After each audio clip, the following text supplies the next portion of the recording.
The Wonder Boy series started in 1986 with the original Wonder Boy. It would spawn many sequels and spin-offs throughout the course of the years. But now there's a remake called Wonder Boy Returns. But does the game end up doing the Wonder Boy franchise justice, or is this a piece of gaming history that should be forgotten?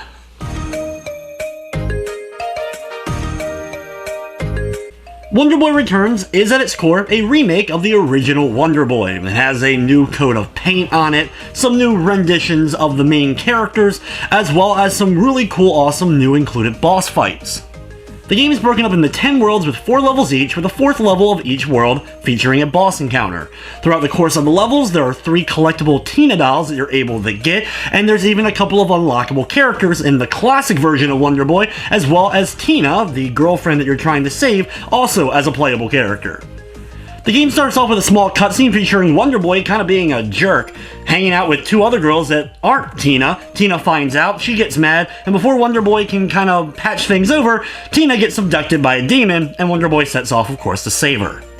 The core gameplay that makes Wonder Boy, well, Wonder Boy is still included here. Running, platforming, one-hit death for your character, being able to jump on a skateboard from time to time to get a little bit of extra speed, though it makes some platforming a bit trickier. You have your throwing axes to take out the various enemies, and of course you have to keep eating food in order to keep your food meter full.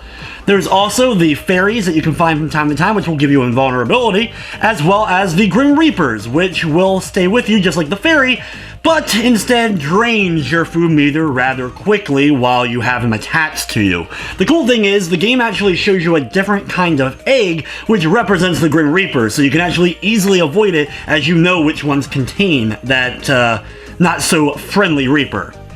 Each level is broken up into multiple checkpoints that are marked by different numbered sign markers throughout the course of the levels. If you end up dying, you'll go back to the previous checkpoint unless you end up running out of lives.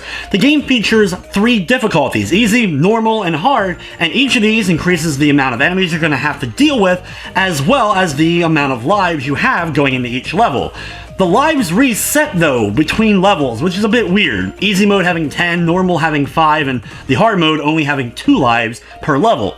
There's also a challenge mode, which basically works like a classic mode, where you just start the game from the beginning, and your goal with a limited amount of lives is to see if you're able to get through all the way to the end.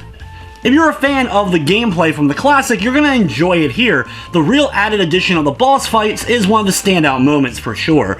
Instead of having like the same generic boss that you would fight at the end of each of the worlds in the original Wonder Boy, here you fight different types of bosses, such as bears, you have giant octopuses, and even a snake that's trying to get at you.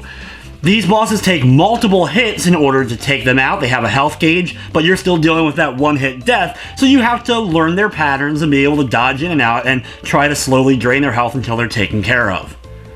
From the technical side of things, Wonder Boy Returns ran fine. I didn't run into major glitching, crashing, or slowdown of any sort. I also say the soundtrack has a couple of nice tracks, a few that looped a bit too often for my liking, but there at least was decent music throughout the course of most of the game. Wonder Boy Returns is available now, and it fortunately does not feature a full trophy list or a platinum. Overall, if you're someone who enjoyed the original Wonder Boy, you're going to still enjoy this game for sure. The core gameplay is still very much intact, even with the fresh coat of paint. I think the additional boss fights that are thrown in is worth the price of admission. With everything said though, I'm going to be giving Wonder Boy Returns an 8 out of 10. But anyway guys, that's going to wrap up this review. I'd like to thank you for watching, and of course I hope you enjoyed.